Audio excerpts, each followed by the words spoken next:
بسم اللہ الرحمن الرحیم۔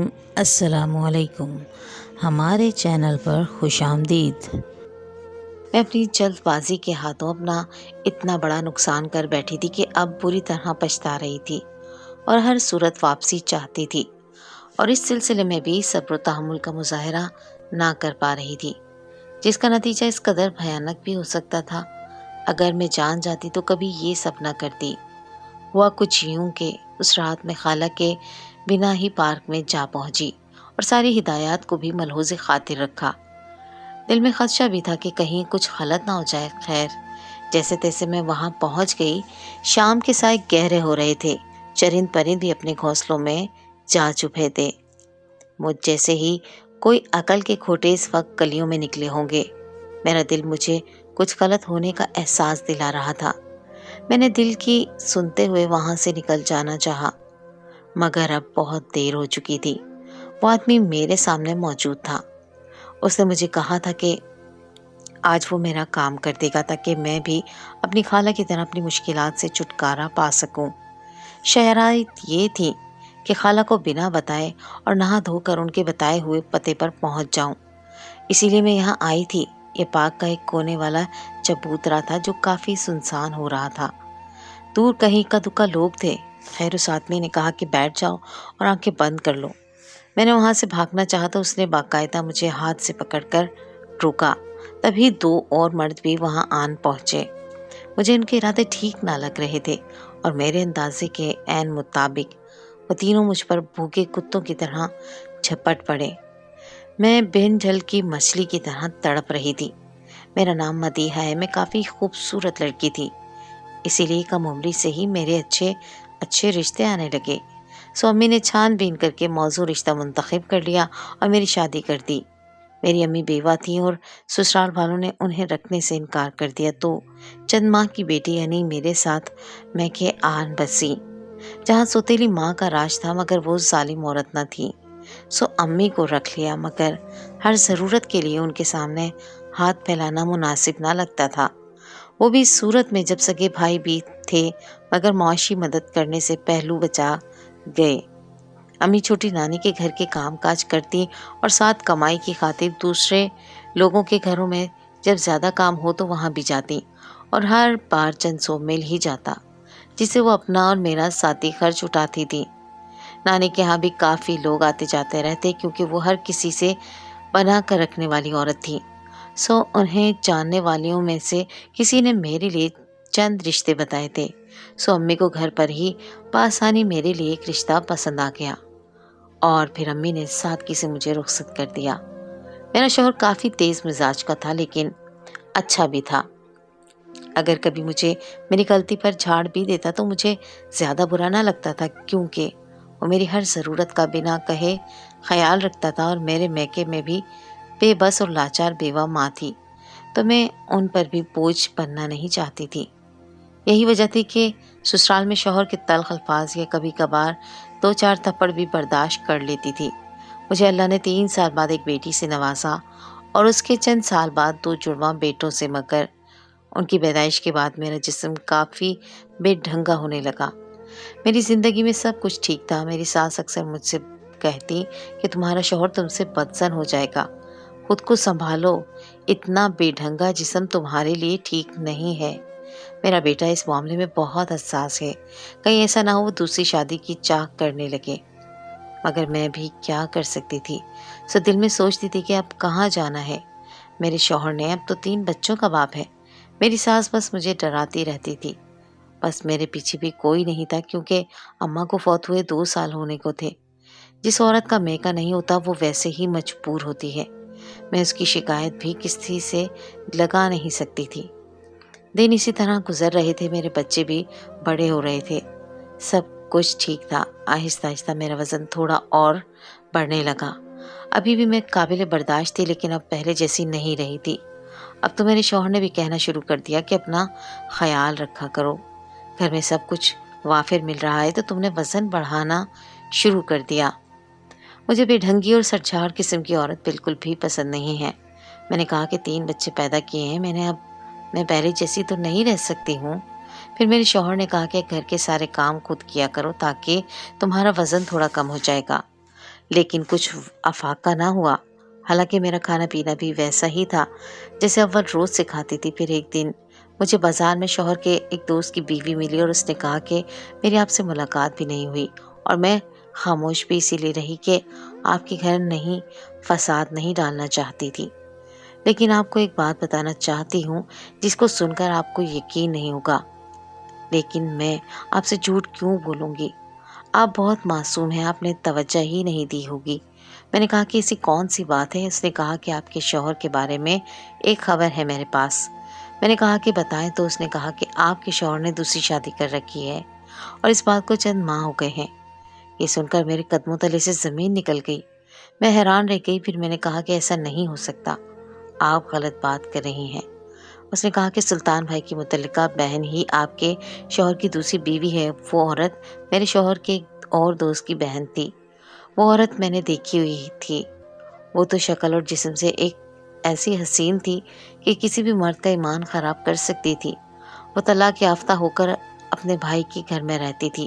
وہ عورت تو میرے دماغ میں آ چکی تھی اور وہ ایسا کر بھی سکتی تھی، لیکن کیا میرا شوہر ایسا کر سکتا تھا؟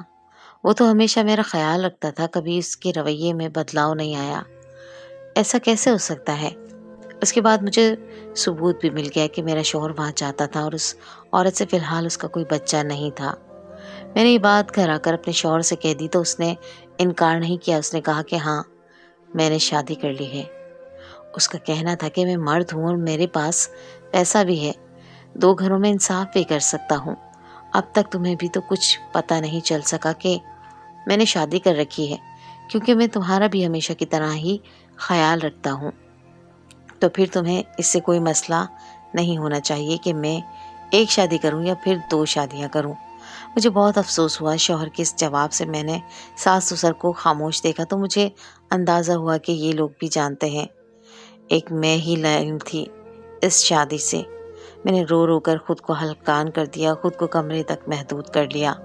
بچے اتنے چھوٹے نہیں تھے مگر گھر کا کام کاج میں ہی کرتی تھی، سو سب کو میری غیر موجودگی کا اچھے سے احساس ہوتا۔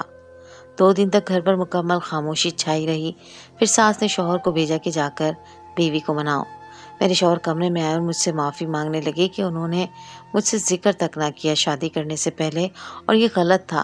یہ دیکھ کر میں اکڑ گئی اور بولی، آپ اس کے ساتھ تعلق ختم کرنا ہوگا۔ میں ضد کر گئی اور شوہر سے جھگڑنے لگی۔ میری اس حرکت نے آگ میں تیل ڈالنے کا کام کیا اور شوہر بھی آگ بگولا ہو گیا۔ ساس نے معاملہ سنبھالنا چاہا اور مجھ سے بولی، بیٹا تم خاموش ہو جا، اب تو جو ہونا تھا سو ہو گیا، اب شور کرنے سے کیا ہوگا؟ میں غصے میں تھی، ان سے بھی الجھنے لگی اور ساس سے کہا، آپ تو کہیں گی میں خاموش ہو جاؤں کیونکہ آپ کا بیٹا ہے نا؟ اگر آپ کی بیٹی کے ساتھ ایسا ہوا ہوتا تو پھر میں دیکھتی۔ آپ کتنی عظیم ہے۔ میرے لہجے میں بدتمیزی تھی، سو بات مزید بڑھ گئی۔ میرے شوہر نے مجھے غصے میں کہہ دیا کہ تمہیں یہاں رہنا ہے تو خاموشی سے رہو، ورنہ جانا ہے چلی جاؤ۔ میں بھی کہنے لگی کہ ٹھیک ہے چلی جاتی ہوں۔ ظاہر ہے اب میرا کوئی باپ بھائی تو ہے نہیں جو آپ لوگوں سے جواب لے، تو یہی کریں گے۔ میرے شوہر نے ایک بار پھر کہا کہ ہمیں تمہارے وجود سے کوئی مسئلہ نہیں، تو میرے بچوں کی ماں ہو اور یہاں پورے حق سے رہ سکتی ہو، مگر میں نہ مانی تو اس نے میرے بچوں کو اپنے پاس رکھ لیا۔ اس کا کہنا تھا کہ تم ایک بیوقوف عورت ہو، مگر میں اپنے بچوں کو در در کی خاک چھاننے کو تمہارے ساتھ نہیں بھیج سکتا۔ میں حیران رہ گئی کہ کیسے ایک ہی جھٹکے میں میرا شوہر مجھ سے لا تعلق ہو چکا تھا۔ میرا اس دنیا میں کوئی بھی نہیں تھا۔ میں سوچ رہی تھی کہ کہاں جاؤں۔ پھر مجھے یاد آیا کہ میری ایک سوتیلی نانی کی بیٹی تھی جسے میں خالہ کہتی تھی۔ وہ اسی شہر میں رہتی تھی، میرے خالو اس دنیا میں نہیں تھے۔ وہ بیوہ عورت تھی اور سنا تھا کہ اکیلی رہتی تھی، اس لیے میں ان کے گھر چلی گئی۔ پہلے تو مجھے ان کا گھر ہی نہیں ملا۔ جس گھر میں رہتی تھی وہ تو بہت ہی چھوٹا تھا گھر تھا۔ وہاں بھی ارد گرد سے ان کے بارے میں پوچھا تو مجھے انہوں نے خالہ کے گھر کا پتہ بتا دیا۔ میں اس پتے پر پہنچی مگر وہ تو کافی بہتر تھا۔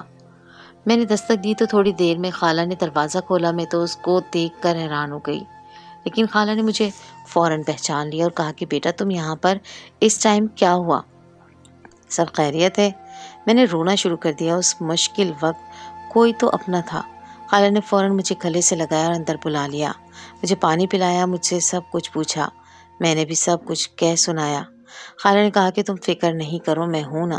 میں نے خالہ کو غور سے دیکھا تو حیران رہ گئی، کیونکہ یہ تو بہت بدصورت، موٹی اور کالی سی ہوا کرتی تھی، اور اتنی امیر بھی نہ تھی کہ اعلیٰ کوالٹی کے کپڑے پہنتی، لیکن اب ان کو دیکھ کر ایسا لگ رہا تھا کہ جیسے کوئی اور عورت ہے، اور کافی زیادہ اسمارٹ ہو گئی تھی۔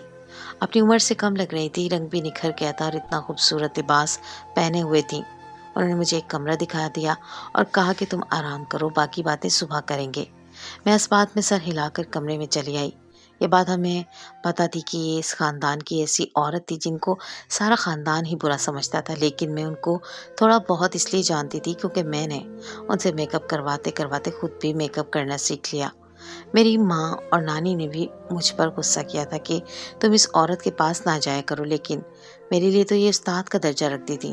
خالہ چھوٹی نانی کے پہلے شوہر کی بیٹی تھی اور نانی کو بھی اس کے طور طریقے پسند نہ تھے، مگر وہ میرے لیے اتنی زیادہ فکر مند بھی ہو گئی۔ صبح ہوئی تو انہوں نے ناشتہ بنایا ہوا تھا، پھر میں نے ان کو تفصیل سے ساری بات بتائی۔ انہوں نے کہا پھر اب کیا کرو گی؟ میں نے کہا کہ میرے پاس دو ہی راستے ہیں، یا تو میں ہار مان کے اس شخص کے پاس واپس چلی جاؤں، اور یا پھر کسی طرح اپنے بچے اس سے لینے کی کوشش کروں۔ آپ کو پتہ ہے میرے آگے پیچھے کوئی نہیں ہے۔ خالہ نے کہا کہ تم نے یہ بات کیسے کر دی؟ کیا میں تمہارے ساتھ نہیں ہوں؟ فکر نہیں کرو، میں بہت اچھے وکیل کو جانتی ہوں، ہم کچھ نہ کچھ کر لیں گے، لیکن ابھی تم تھوڑا وقت دو خود کو اور سوچو کہ تمہیں کون سا راستہ چننا ہے۔ میں نے کہا کہ میرے بچے وہاں اکیلے ہوں گے، تو خالہ نے کہا کہ کیا وہ اس کے بچے نہیں ہیں؟ اگر وہ تمہاری جگہ اپنی دوسری بیوی کو دے رہا ہے تو بچے بھی اسی کو دے گا، پھر 2-4 دن میں اس کی عقل ٹھکانے آ جائے گی۔ شاید اور تمہارے ساتھ اس نے اتنا کچھ کر دیا، تم ایسے ہی واپس چلی جاؤ گی؟ اگر تم نے واپس جانا ہے تو آرام سے واپس جانا۔ عورت کی یہی تو غلطی ہوتی ہے کہ وہ اپنے آپ کو مرد کے سامنے بہت زیادہ کمزور کر دیتی ہے۔ میری خالہ کی بات بالکل ٹھیک تھی، مجھے جو بھی کرنا تھا کر لیتی، لیکن کم از کم خود کو تھوڑا وقت ضرور دینا چاہیے تھا۔ میرے شوہر کو خود احساس نہیں تھا کہ میرا اس دنیا میں کوئی نہیں ہے، تو میں کہاں جاؤں گی؟ ہو سکتا ہے کہ اسے احساس ہو جائے اور مجھے تلاش کر رہا ہو۔ اگر مجھے تلاش کر رہا تھا تو بے شک تھوڑی دیر ہو جاتی، یہ تو اچھی بات تھی۔ خالہ کے گھر میں کسی چیز کی بھی کمی نہیں تھی، دنیا کی ہر سہولت موجود تھی، جبکہ اس سے پہلے وہ جس گھر میں رہتی تھی اس میں صرف ایک ہی کمرہ تھا اور باتھ روم کمرے کے اندر ہی بنا ہوا تھا۔ میں تو حیران تھی کہ ان کے حالات کیسے پلٹ گئے تھے، لیکن سوال کرنے کی ہمت نہیں ہو رہی تھی۔ شام کو انہوں نے کہا کہ چلو پارک چلتے ہیں، یہاں قریب ایک پارک ہے جہاں پر میں روز جایا کرتی ہوں، واک کرنے سے وزن کم ہوتا ہے۔ میں نے کہا کہ میرا شوہر مجھے وزن کے بھی تانے دیتا تھا۔ اس بات پر ان کو اور غصہ آ گیا، انہوں نے کہا کہ بس میرے ساتھ چلو، ہم پارک چلیں گے۔ تھوڑی دیر کے بعد ہمیں ایک آدمی ملا جو میری خالہ کے پاس آ کر بیٹھ گیا، پر میں حیران تب ہوئی جب اس کے ہاتھ میں کوئی چیز تھی جو اس نے خالہ کے ساتھ 2 زانوں بیٹھ کر اس کے قمیض کے پلو میں باندھ دی۔ میں حیران رہ گئی، میری خالہ ایسے بیٹھی تھی جیسے کہ یہ روز ہی ہوتا ہے۔ وہ بول بھی نہیں رہا تھا، تھوڑا عجیب سا آدمی لگ رہا تھا۔ میں نے خالہ کو اشارہ کیا کہ یہ کیا ہو رہا ہے، تو خالہ نے مجھے اشارہ کیا کہ بعد میں بتاؤں گی۔ اس نے میری خالہ کے ہاتھ جیسے عقیدت سے چوم لیے، پھر وہ جیسے آیا تھا ویسے ہی اٹھ کے چلا گیا۔ میں نے کہا کہ ابھی یہاں پر کیا ہوا تھا؟ کیا میں نے کوئی ڈرامہ دیکھا؟ اس نے کہا کہ یہ جو آدمی آیا تھا یہ روز یہی کرتا ہے۔ میں نے کہا کہ کیوں؟ یہ کون ہے؟ میری خالہ کا کہنا تھا کہ ملنگ سا بندہ ہے۔ پہلے تو دن میں بھی ڈر گئی تھی کہ پتہ نہیں کیوں کر رہا ہے ایسے، لیکن تمہیں ایک بات بتاؤں، جب سے اس نے یہ سب کچھ کرنا شروع کیا ہے میرے تو حالات بدل گئے۔ تمہیں تو پتہ ہے تمہارے خالو اس دنیا سے چلے گئے تھے اور لاکھوں روپے کا قرضہ چھوڑ گئے تھے۔ وہ قرضہ اتارنے کے لیے میں نے لوگوں کے گھروں میں کام تک کیا، کسی خاندان والے نے میری مدد نہیں کی۔ دن رات پالٹ چلا چلا کر میں ہلکان ہو گئی، پھر میں پریشان ہو کر اس پارک میں آ جاتی تھی اور اکیلے بیٹھ کے رونا شروع کر دیتی تھی، مگر نہ یہ جانے کہاں سے آ جاتا تھا اور اس نے یہ کام شروع کر دیا۔ اور اس کے بعد مجھے ایک آدمی ملا اسی پارک میں، میری اس کے ساتھ ملاقات ہوئی، وہ بھی میری طرح اکیلا تھا، اس نے میرے ساتھ شادی کر لی اور اب وہ باہر کے ملک چلا گیا ہے، یہ اسی کا گھر ہے۔ وہ چند مہینوں کے بعد 2-4 دن کے لیے آتا ہے، میری زندگی میں سکون ہے۔ اب سارے خاندان والے مجھ پر رشک کرتے ہیں، لیکن میں کسی کو بھی لفٹ نہیں کر پاتی۔ تمہیں دیکھا تو وہ دن یاد آ گئی جب تم میری اسٹوڈنٹ بنی تھی۔ میں نے تمہیں انسانیت اور دوستی کے ناطے اپنے گھر میں پناہ دی ہے، اور تمہیں پتہ ہے جب سے یہ سب کچھ ہو رہا ہے نا، میری شکل دیکھو، میں تو بالکل ہی بدل گئی ہوں۔ یا پھر شاید ٹینشن انسان کو بوڑھا کر دیتی ہے، اور جب انسان خوشیوں میں رہتا ہے تو وہ جوان ہو جاتا ہے۔ کیا سوچ رہی ہوں؟ ان باتوں پر یقین نہیں آ رہا ہے۔ میں حیران تھی، لیکن واقعی ان کے ساتھ جو کچھ ہوا تھا وہ اچانک ہوا تھا۔ انہوں نے کہا کہ تم بھی یہی سوچ رہی ہو کہ یہ سب کچھ جھوٹ ہے؟ میں نے کہا کہ نہیں، جھوٹ تو نہیں لگ رہا، لیکن میں حیران ہوں۔ میری خالہ نے کہا کہ بس یہ کہاں سے آتا ہے اور ایسا کیوں کرتا ہے، میں نہیں جانتی، بس میں خاموشی سے یہاں پر آ کر بیٹھ جاتی ہوں۔ پر ہاں، یہ بات ہے کہ میں روز یہاں پہ آتی ہوں، کبھی بھی ناغہ نہیں کرتی، اور یہ بھی پہلے سے ہی موجود ہوتا ہے۔ لیکن تمہارے خاندان والوں نے مجھے بہت ذلیل کیا، میرے ساتھ اس کا رویہ رکھا جیسے میں اچھوت ہوں۔ یہ شخص میرے ہاتھ کتنی عقیدت سے چومتا ہے، اور اس میں میرا فائدہ بھی ہو رہا ہے۔ میں نے کہا کہ آپ نے یہ بات کسی کو بتائی ہے؟ تو انہوں نے کہا کہ نہیں، اگر میں کسی کو بتاتی تو لوگ یہی کہتے کہ لگتا ہے اس کا اس آدمی کے ساتھ چکر ہے، لیکن تم نے تو اس شخص کو دیکھا ہے، وہ تو عمر بھی میرے باپ کے برابر ہوگا۔ بس تم بھی یہ بات کسی کو نہیں بتانا، اور جو چل رہا ہے اسی طرح چلنے دو۔ اب میں خالہ کے ساتھ روز رات کو اسی پارک میں آتی تھی، اور یہاں پر یہی سب کچھ ہوتا تھا۔ مجھے لگا کہ میرا شوہر مجھے تلاش کر رہا ہوگا، لیکن مجھے کہیں سے خبر ملی کہ وہ اپنی دوسری بیوی کو کر لے آیا ہے، اسے میرے کمرے میں رکھا ہے۔ کچھ بھی نہیں ہو رہا تھا، میں بہت زیادہ پریشان تھی، روز رات کو روتی تھی۔ خالہ مجھے کہتی تھی کہ تمہیں پریشان ہونے کی ضرورت نہیں ہے، سب کچھ ٹھیک ہو جائے گا۔ وہ تو مجھے صرف تسلی دے سکتی تھی، لیکن کچھ بھی ٹھیک نہیں ہو رہا تھا۔ اگر اس دفعہ میں سر جھکا کے چلی جاتی تو مجھے ساری زندگی سر جھکا کے رہنا پڑتا، اور اپنے بچوں کے لیے بھی کچھ نہیں کر پاتی۔ یہ میرا معاملہ تھا، مجھے ہی کچھ نہ کچھ کرنا چاہیے تھا۔ پھر میرے دماغ میں ایک خیال بجلی کی طرح آیا تھا۔ 2 دن سے خالو آئے ہوئے تھے، اور اسی لیے خالہ مصروف تھی۔ وہ جس ٹائم پہ پارک میں جایا کرتی تھی، اسی وقت میں اکیلی پارک میں چلی گئی۔ اس بندے کو میں نے پاس آنے کا اشارہ کیا اور اس سے بات کی۔ ابھی میں نے آدھی بات ہی بولی تھی کہ اس نے مجھے چپ کروا دیا اور کہا کہ تم فکر نہیں کرو، پر اس نے مجھے ایک کام بتایا تھا۔ اگلے دن میں نے اپنی خالہ اور اس کے شوہر کے کھانے میں نیند کی دوا ملا دی، اور وہ لوگ کھانا کھاتے ہی سو گئے۔ میں نے اپنے خالہ کے کپڑوں میں سے ایک خوبصورت جوڑا نکالا اور اسے پہن کر پارک میں چلی گئی، کیونکہ مجھے اس نے کہا تھا کہ میں نے قیمتی لباس زیب تن کرنا ہے۔ جب میں وہاں پر گئی تو بہت ہی زیادہ خوبصورت لگ رہی تھی۔ یہ کپڑے اتنے زیادہ اچھے نہیں تھے، ایسے کپڑے میں نے کبھی نہیں پہنے تھے، لیکن میں یہ سوچ کر مطمئن تھی کہ یہاں پر تو کوئی بھی نہیں ہے۔ اس بندے نے مجھے کہا تھا کہ تم ایسے کپڑے پہن کر پارک میں آ جانا، میں تمہارے کپڑوں کے دامن میں بھی ویسا ہی کاغذ باندھ دوں گا اور سب کچھ ٹھیک ہو جائے گا، تمہارے حالات تو جلد ہی بدل جائیں گے۔ میں نے جب گڑبڑ محسوس کی اور واپس لوٹنا چاہا تو اس نے اسی وقت پہنچ کر مجھے ایک نظر دیکھا اور کہا کہ بینچ کے اوپر بیٹھ جاؤ، لیکن میں ہچکچا رہی تھی کہ وہاں 2 مرد اور بھی اس کے پیچھے ہی چلے آئے۔ میں اٹھ کے جانے لگی تو اس نے میرا ہاتھ پکڑ لیا، اور پھر اس کے بعد وہاں پر جو ہوا اور میں کسی کو بتانے کے قابل بھی نہیں تھی۔ پارک میں خاصا اندھیرا تھا، وہ تینوں مجھے قابو کر کے برہنہ تو کر چکے تھے، اور میں بے بسی کی انتہا پر تھی۔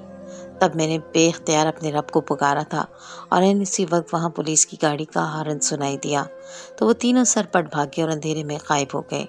میں نے یہ موقع غنیمت جانا اور جلدی سے الٹے سیدھے کپڑے پہن کر لوگوں کے درمیان جا پہنچی، اور پھر وہیں سے گزرتے لوگوں کے بیچ چلتی گھر تک پہنچی اور کمرے میں جا کر سجدے میں گر گئی اور زاروں قطار رو دی۔ میں کیسے اتنے شرک کی بات پر یقین کرتے ہوئے خود بھی وہی کرنا چاہ رہی تھی۔ میں اپنے رب کی بجائے میں انسانوں سے مدد مانگ رہی تھی۔ اگلی صبح خالہ لوگوں کے جاگنے سے پہلے ہی میں گھر سے نکلی اور شوہر کے گھر چلی گئی۔ مجھے اب پتہ چلا کہ میری خالہ دراصل وہاں پہ غلط کام کیا کرتی تھی۔ وہ شخص میری خالہ کو نئے نئے لوگوں سے ملوایا کرتا تھا، اور اسی طرح انہوں نے یہ سب کچھ کمایا تھا۔ جو شخص ان کے گھر میں آیا ہوا تھا، جس کو وہ اپنا شوہر کہہ رہی تھی، وہ بھی ان کا شوہر نہیں تھا۔ میں اپنی عزت خراب کروا بیٹھی تھی اور مجھے بہت افسوس تھا۔ میں نے اپنے شوہر سے معافی مانگ لی اور اسے بتایا کہ میں اپنے کسی رشتہ دار کے گھر گئی تھی۔ اس نے کہا کہ میں نے پہلے بھی کہا تھا کہ تم میری بیوی ہو، اسی گھر میں رہو،